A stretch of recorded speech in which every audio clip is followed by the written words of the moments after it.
E eu gostaria que você abrisse agora sua Bíblia em Mateus, capítulo 25. Vamos ler alguns versículos desse capítulo, a partir do 14 até o 30. Então, Mateus, capítulo 25. Abram todos que estão com a sua Bíblia aí. Inclusive, se não tiver a Bíblia, essa aqui, né, de papel, né, livro, vê aí no seu aplicativo, né, do celular. Vamos lá em Mateus, capítulo 25, versículos de 14 a 30.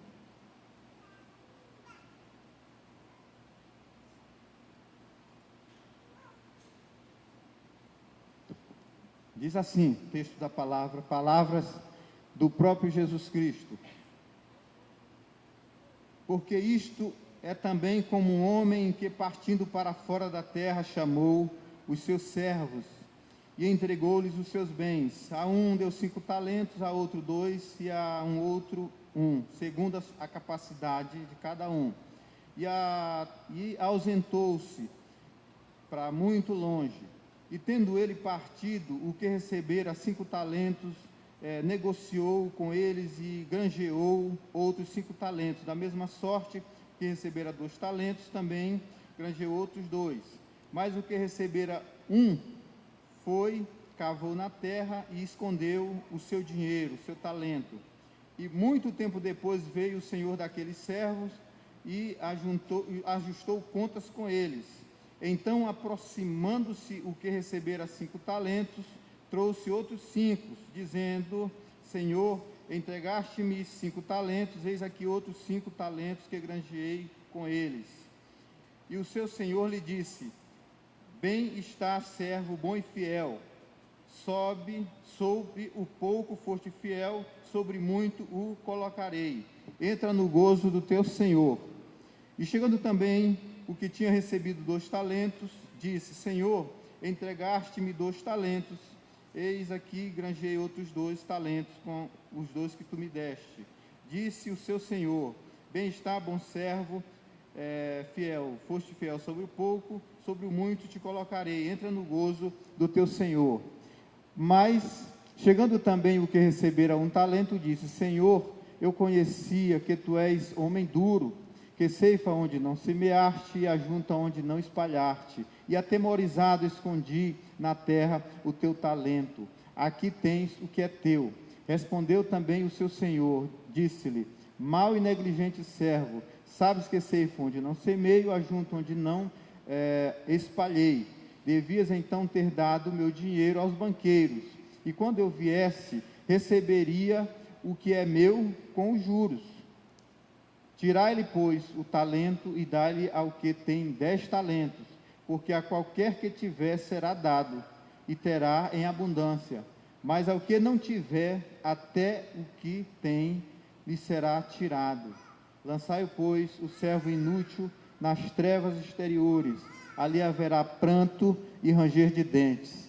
Eu poderia dizer amém, mas eu vou dizer dessa vez misericórdia, porque eu terminei o texto na parte mais dura e mais complicada. Então, que Deus nos abençoe nessa noite em sua misericórdia e graça. Pai Celestial, nós te agradecemos por esse privilégio. Estamos aqui, ó Deus, diante da tua palavra, o teu próprio Filho, meu Deus, falando conosco através dela. Te agradecemos por essa oportunidade, meu Deus, e eu peço, meu Pai, que tu abra as mentes, que tu ilumine, meu Deus, as mentes, os corações, com a luz, meu Deus, do teu Espírito, de tal maneira que essa palavra seja lâmpada para os nossos pés e luz para o nosso caminho.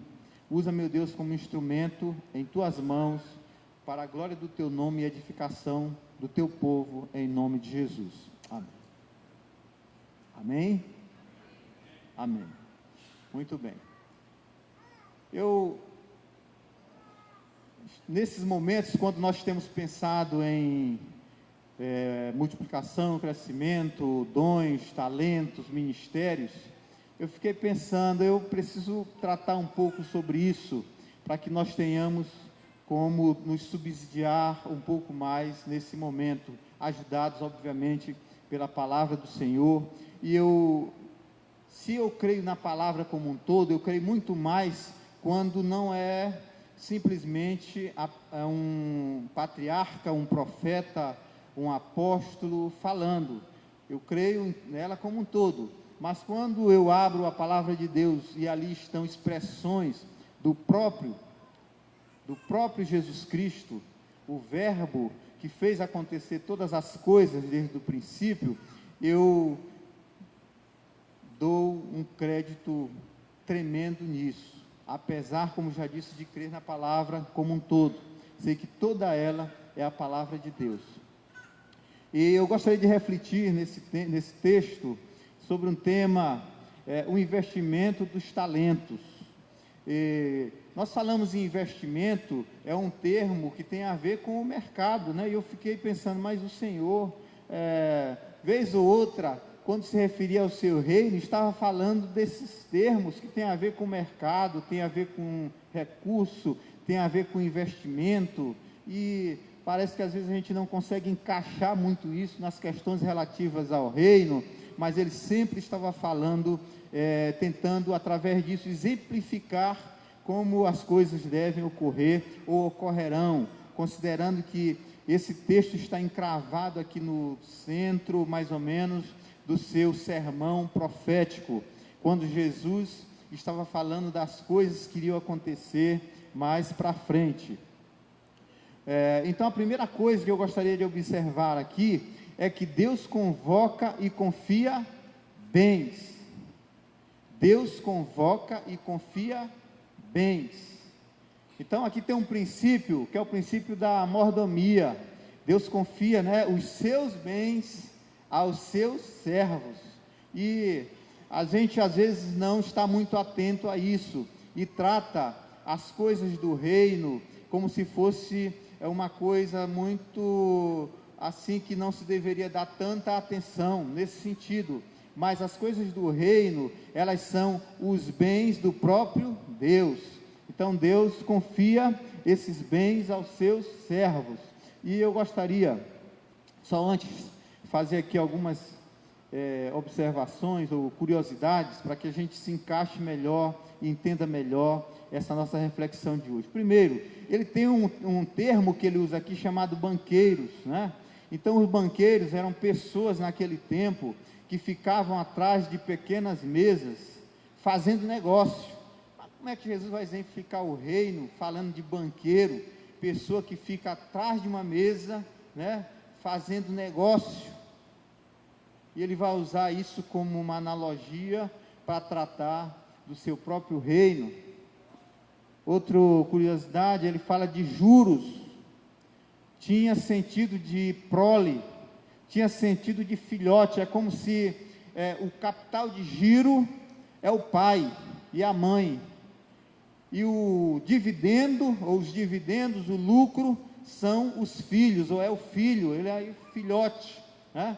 Então ele sempre está esperando que esse capital de giro, que ele chama de lucro ou de juros, eles realmente, o capital de giro, que é o investimento, e os juros, que são os filhos, que eles realmente apareçam, que haja o que? Reprodução. Deus está esperando isso. E serviço, que ele trata aqui, ou servos, são escravos que se tornaram mordomos, a quem Deus confia todos os seus bens. E aqui está uma razão forte pela qual nós fomos alcançados e pregamos o Evangelho. Nós queremos que as pessoas deixem o estado de escravos, simplesmente condenados à morte pelo pecado, e passem a ser servos, aqueles que são mordomos, aqueles que são administradores dos bens que o Senhor tem colocado em nossas mãos. Amém? Então fala para a pessoa que está aí do seu lado, diga assim: não sou mais escravo. Fale para a pessoa: não sou mais escravo, agora eu sou servo do Senhor e administro os seus bens. Muito bem. Então quem teve coragem disse, quem não teve, que da próxima tenha mais coragem. Então nós somos servos do Senhor hoje, não somos mais escravos, e nós temos a responsabilidade de administrar os bens do Senhor. Muito bem. Já falei que Deus convoca e confia bens. Já falei do sentido de mordomia e da responsabilidade que temos.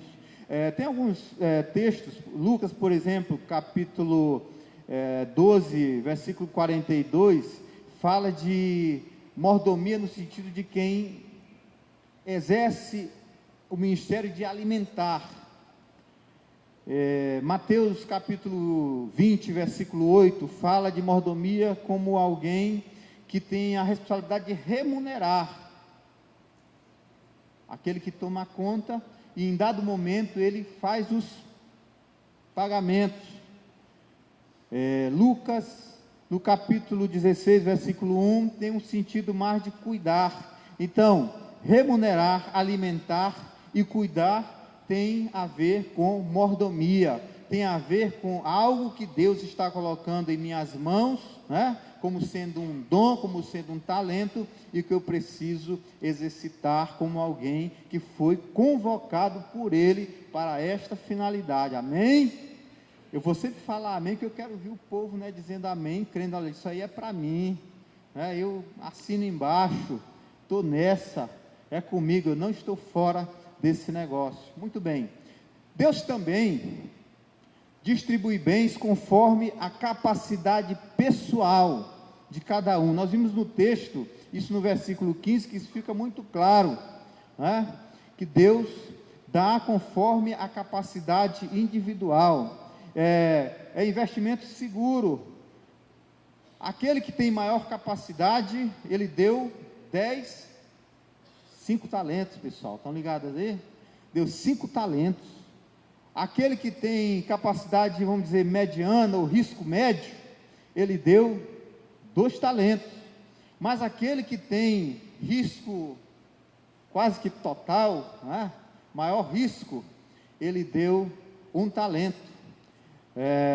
Então o Senhor vai distribuindo conforme a capacidade de reprodução, a capacidade de multiplicação. Muito claro aqui, não precisa forçar o entendimento, como alguns às vezes fazem. Isso aqui está ipsilíteris, você lê e entende, muito claro. O Senhor disse, olha, eu estou dando conforme a capacidade.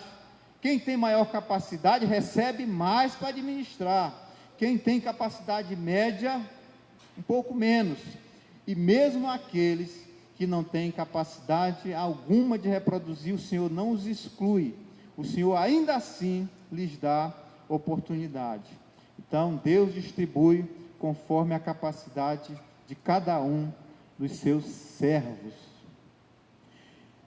Talento, que é o que ele usa aqui como algo que ele deu um valor de capital de giro, tá, e eu não sou da área, eu não sou economista, mas a gente entende um pouco, né, Adjan?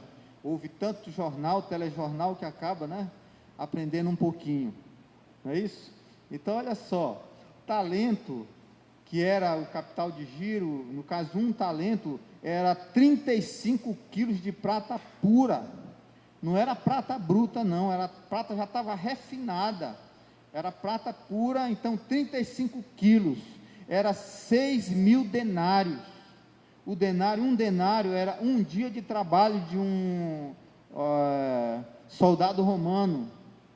Então é mais ou menos como se fosse 17 anos de trabalho, e aqui em nosso país é como se fosse alguém que de repente desperdiçou o seu capital de giro durante 17 anos de trabalho, no caso daquele que recebeu e não conseguiu ter reprodução. Vamos falar um pouco mais sobre isso mais na frente. Então, terceiro ponto que eu queria discorrer um pouco com vocês, é que atitudes diferentes implica em resultados diferentes.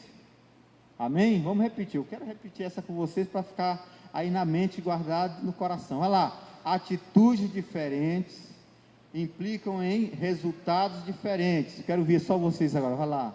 Atitudes diferentes. Exatamente. Atitudes diferentes, resultados diferentes. Uns multiplicam, outros enterram. 2 atitudes claras que Jesus Cristo colocou aqui no seu sermão profético. Tá? Então, aqueles que enterram, eles se afastam, eles entram no reino, recebem algum talento do Senhor, mas depois eles ficam por aí flutuando, à distância. E aí alguém que está aqui nessa noite poderia pensar assim: puxa vida, parece que isso aconteceu comigo. Eu tenho certeza, eu tenho convicção que no dia que eu entreguei a minha vida a Jesus Cristo, Ele me deu um dom, pelo menos um dom. E o que ocorreu com o meu dom? Eu me afastei, né? Eu me distanciei, eu cavei um buraco, enterrei o meu dom. Eles se escondem, ou escondem aquilo que Deus colocou em suas vidas, em suas mãos, para que realizasse algo tremendo no reino de Deus, no sentido de multiplicação, no sentido de produzir algo que pudesse apresentar ao Senhor naquele momento, quando o Senhor vier prestar as contas com cada um de nós. Aqueles que multiplicam são aqueles que, quando recebem, eles têm uma atitude proativa, eles não se aguentam, eles recebem, têm consciência de que tem um dom, de que tem um talento, e eles então vão para a ativa, eles vão para a ação, começam a se mexer, não sabe, eles querem que aquilo realmente se reproduza, que aquilo aumente, que aquilo cresça. E queridos, aqui está um dos grandes segredos do avanço do cristianismo evangélico ou protestante. É que houve um tempo em que as pessoas eram ensinadas a que elas tinham que viver na pendenga mesmo, aqui na pior, né, amargando as dificuldades, e que elas precisavam se preocupar apenas com o reino dos céus, e que lá finalmente eles teriam tudo e viveriam bem. Aí vem então a pregação, né, do evangelho da reforma, onde as pessoas começam a entender que o reino que Jesus veio falar e implantar, ele começa a ser implantado aqui na terra. O reino dos céus, Jesus falando desse reino sendo aplicado aqui na terra, e ele então subsidiando os seus servos agora, administradores, mordomos, a que eles tivessem condições de exercer isso de forma a ter resultados.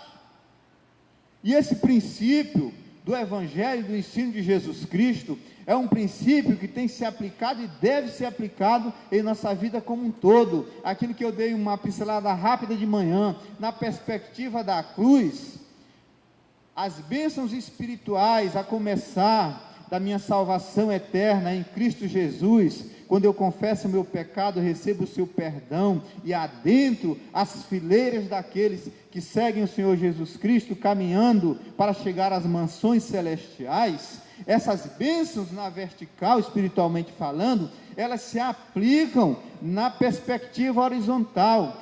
Isso é a cruz, onde todas as áreas das nossas vidas, a tua vida estudantil precisa ser impactada pela perspectiva vertical, a tua vida profissional, a tua vida financeira, a tua vida como empreendedor, a tua vida, enfim, todas as áreas, ela precisa ser impactada.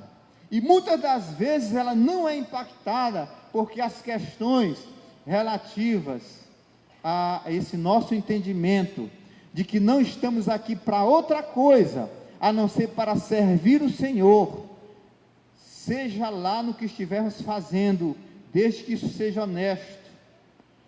Então eu sou ministro e você é ministra do Senhor, e ministro do Senhor, fazendo o que estiver fazendo, como dizia o apóstolo Paulo, não é, pastor Marcos, fazendo qualquer coisa, comendo, bebendo, ou fazendo qualquer coisa, isso é para a glória do Senhor.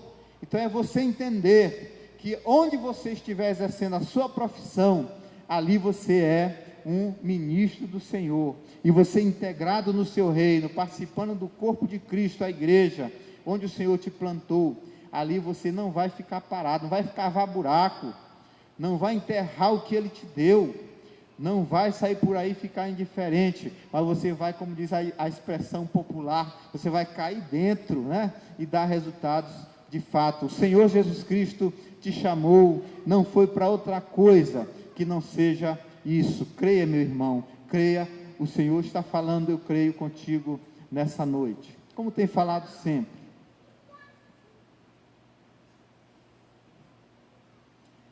Deus pede contas, e aqui eu estou sendo um pouco a presbiteriana, usando esses 4 itens nessa reflexão. Então, Deus pede contas. Quem multiplica é aprovado, é recompensado, versículos 21 e 22 do texto que lemos. Quem não multiplica é reprovado, versículos 24 e 30, a gente pode perceber isso lá. Aí alguém fica pensando, mas como é que pode isso, eu entrar no reino de Deus, entrar nas coisas do Senhor, e ter um Senhor que começa a me apertar, e para que eu dê resultado, porque senão quando Ele vier pedir contas, a coisa fica difícil. Eu vou perguntar uma coisa para você, me diz uma coisa, se você tiver um capital, e você for uma pessoa inteligente, você vai, obviamente, fazer uma boa pesquisa de mercado, e você vai descobrir qual seria o melhor investimento para aquele seu capital. Você vai investir onde? Ou mais? Onde houver maior risco, risco médio, ou o mínimo risco possível. Você vai fazer uma avaliação, obviamente, junto com um bom consultor dessa área, e vai investir onde houver melhor condições de ter rendimento. Nós fazemos isso por natureza, só se a pessoa estiver um pouco translocado da sua razão, do seu entendimento, da sua inteligência, mas se tiver, ele vai no ponto certo, né? E aqueles que estão em dúvida, geralmente procuram boa assessoria na área específica, e vai lá e procura fazer o melhor. Imagina, agora você exigir que Deus pegue, olha, eu tenho de melhor que não se compara a ouro, prata, seja lá o que for. Ele usou isso aqui só como uma analogia para explicar. E aí eu vou botar na mão de qualquer um, de qualquer jeito, não estou nem aí se eles fizerem o que bem quiserem, com o que eu tenho de mais precioso. Vocês acham que Deus faria isso? Você não faria com o que é seu, e por um motivo ou outro, se fez e aí teve algum prejuízo, mas não era o que você queria. Se pudesse voltar atrás, faria melhor agora, daqui para frente. Então, meus queridos, não se assustem, não fiquem preocupados se o Senhor trata dessa forma. É porque o Senhor quer, de fato, que nós reproduzamos na parte espiritual, e que isso tenha aplicabilidade, aplicação, que isso chegue nas pessoas. Eu tenho refletido muito sobre quando nós lemos na Bíblia que a verdadeira religião é o amor.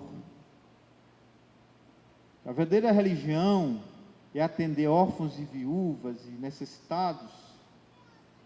E eu fiquei preocupado com isso, e comecei a ler, e descobri que não tem na Bíblia o Senhor dizendo assim, olha, vinde a mim, bendito do meu Pai, porque quando tu estavas lá na terra, tu ganhou 1000 almas. Não tem isso. Pode até estar colocado lá na coroa como algo que vai te honrar de alguma forma por isso, mas não diz claramente. Entra para o reino que está preparado desde a fundação do mundo, porque você curou muitos aidéticos, você estendia as mãos com o dom que eu te dei de cura, e tantos foram curados. Não tem.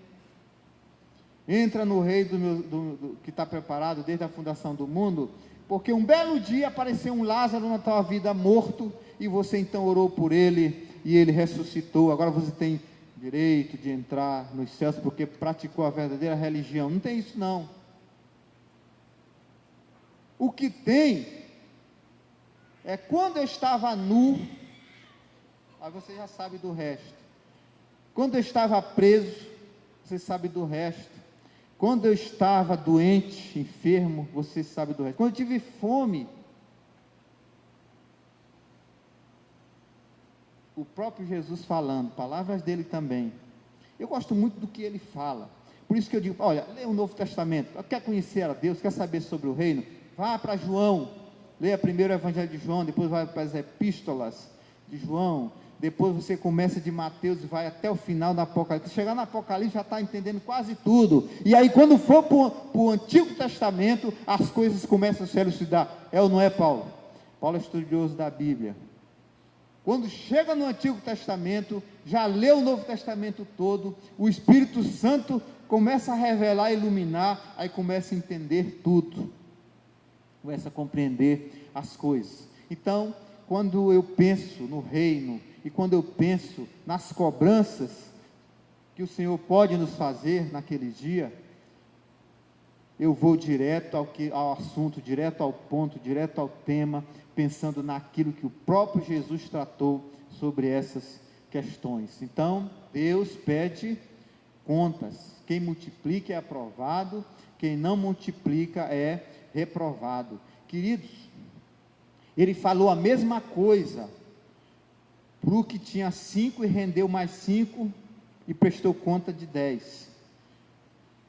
Que ele falou para o que tinha 2, multiplicou mais 2 e prestou conta de 4. Ele disse a mesma coisa para os dois. Servo bom e fiel, para os dois. Entra no gozo, foste fiel no pouco, sobre o muito eu te colocarei. Interessante ele dar o mesmo tratamento para esses dois. O que tinha maior capacidade de se multiplicar, ou de multiplicar os dons que o Senhor deu, e o que tinha capacidade mediana, mas ambos multiplicaram. Então o segredo não está nem na quantidade, nem no quanto ele deu, colocou em tuas mãos, ou do que ele colocou em tuas mãos. O segredo está em tua proatividade, o segredo está em tua fidelidade, o segredo está em tua disposição de largar e começar a fazer a coisa acontecer. Aí está o segredo. Ele não fez discriminação, pelo menos até aqui a gente não percebeu. Lá na frente ele coloca alguma coisa, mas não chega a ser nada discriminatório. É mais uma lógica do próprio investimento, que é quando ele diz assim, olha, ao que tinha menos, pega pouco que ele tinha e dá para o que reproduziu mais. É entender essa lógica? Porque a nossa lógica é o seguinte: se tem algo que está fraco na minha empresa, algo que está fraco na minha vida, eu vou investir naquilo que está mais fraco, porque aquilo que está mais fraco precisa melhorar.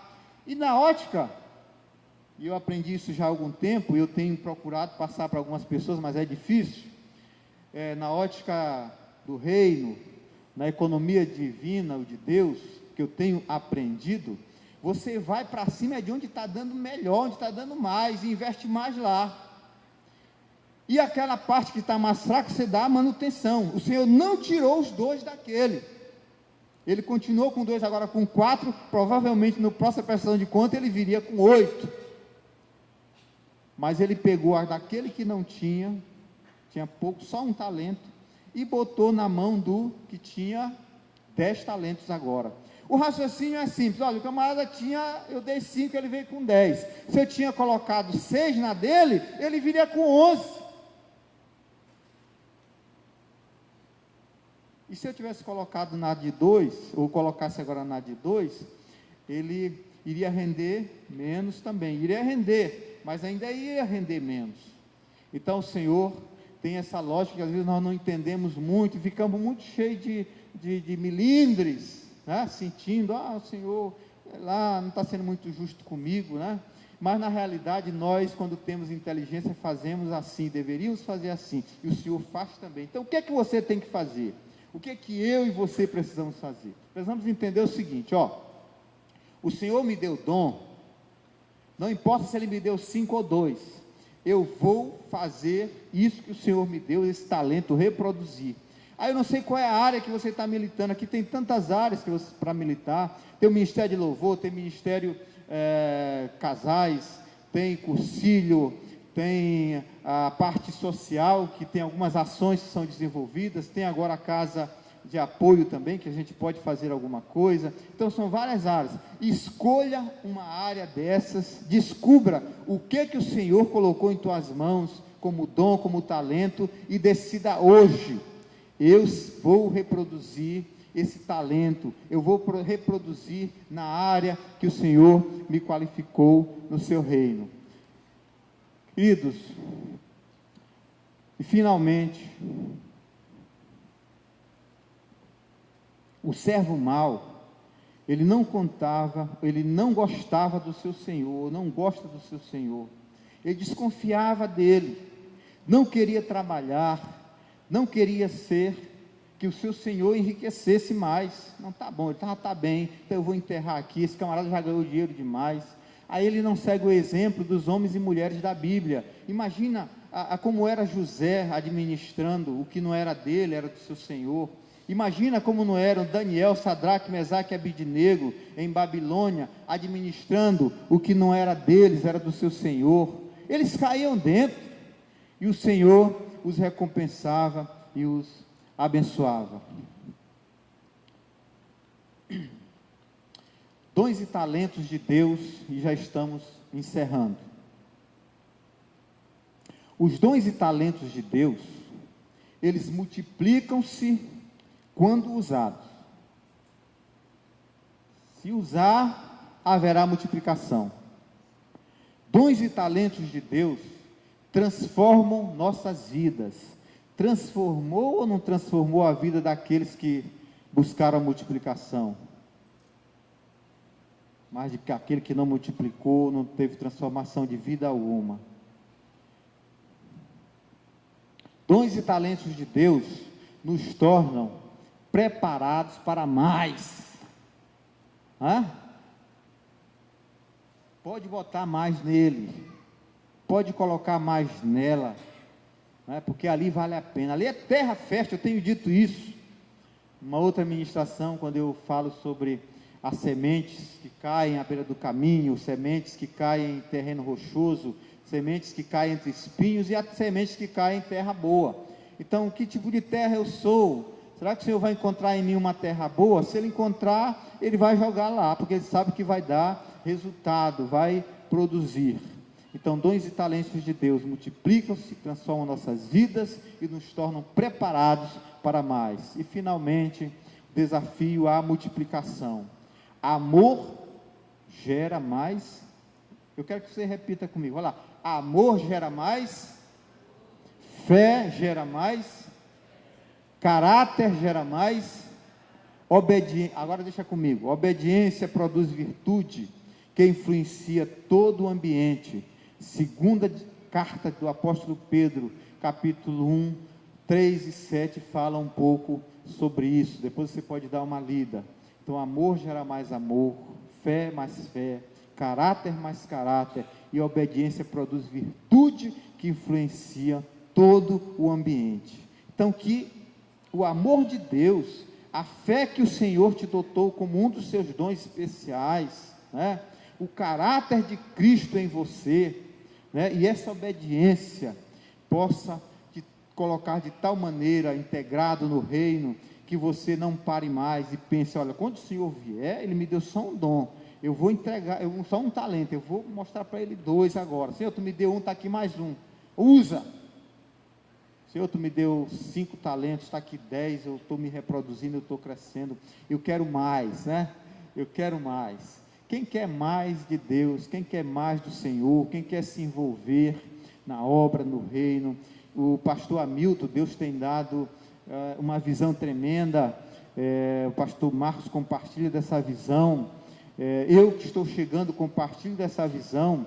Aqui tem tantos líderes de células, líderes de ministérios, homens, mulheres, adolescentes que Deus tem levantado e que são pessoas que podem ser usadas tremendamente nas mãos do Senhor. Eu quero fazer uma oração especial agora, que estou encerrando, com aqueles que já têm esses ministérios e com aqueles que querem exercer ministério, com aqueles que decidiram nessa noite: olha, eu não vou permitir que o meu dom e o meu talento seja enterrado por mim mesmo.